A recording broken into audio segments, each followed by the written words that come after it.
Salut à tous et bienvenue à l'école de la motivation. S'il y a bien une résolution que je te conseille en ce début d'année, c'est bien d'éteindre ta télé et ta radio ou bien de choisir tes programmes. Travailler dur pour que tout devienne facile. Je suis Mounir Biba, 13 fois champion du monde de breaking, entrepreneur et coach.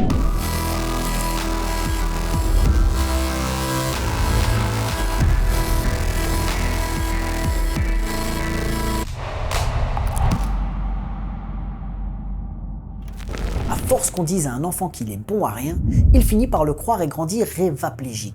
C'est-à-dire que ses rêves sont paralysés.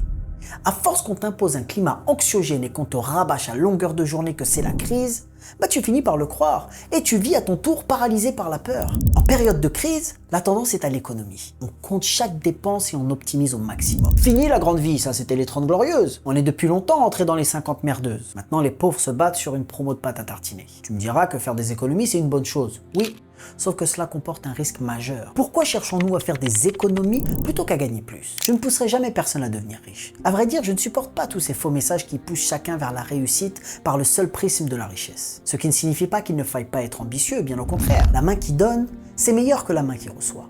Les solutions que les gens cherchent et les astuces qu'ils développent pour économiser quelques euros prennent un temps et une énergie folle. Ce temps et cette énergie pourraient être utilisés pour gagner plus d'argent, plutôt que d'en perdre moins. L'ingéniosité des gens est exceptionnelle quand il s'agit de faire des économies. L'enthousiasme et l'énergie qu'ils y mettent pour gagner quelques euros ou dizaines d'euros est surprenante.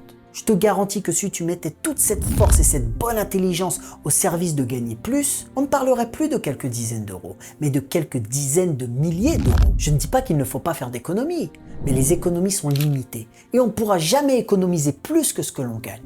En revanche, gagner plus n'a pas de limite. Personnellement, je n'ai aucune carte de fidélité. Je ne cumule aucun point nulle part. Je considère même que nous perdons plus d'argent que nous n'en gagnons dans la plupart des économies qu'on pense faire avec ces innombrables programmes de fidélité. Ils nous poussent à acheter ce dont nous n'avons pas toujours besoin. Ces programmes nous poussent à consommer et plus tu consommes, plus tu gagnes. Ça, c'est le slogan. Mais la réalité est tout autre.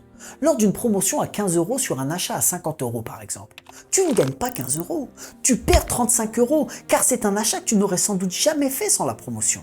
Je dis toujours que je préfère acheter plein tarif quand j'ai les moyens plutôt que d'acheter en solde quand je n'ai pas les moyens. Donc je n'achète jamais selon les soldes, mais selon mes besoins.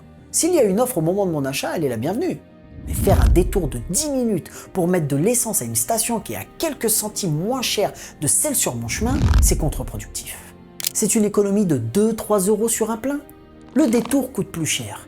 Ce que je pointe par là, c'est qu'au-delà de l'énergie et du temps perdu, c'est un mécanisme mental qui est mis en place et qui empêche toute évolution. Ce mécanisme se transmettra de père en fils et de mère en fille et se perpétrera sur des générations qui grandiront sans ambition. C'est un mindset qui ne pousse pas au progrès. Il pousse à la stagnation.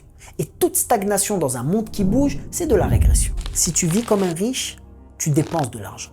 Si tu penses comme un riche, tu gagnes de l'argent. Si tu vis comme un pauvre, tu économises de l'argent. Si tu penses comme un pauvre, tu ne gagnes pas d'argent.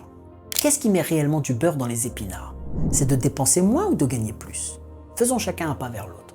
La bonne équation, c'est de gagner plus et de dépenser moins. Penser comme un riche et vivre comme un pauvre. Missile balistique, virus informatique boursier mis au point. Sérieux? Et ça? T'es pété de thunes et tu viens me taper de la monnaie. C'est comme ça qu'on respecte tes thunes.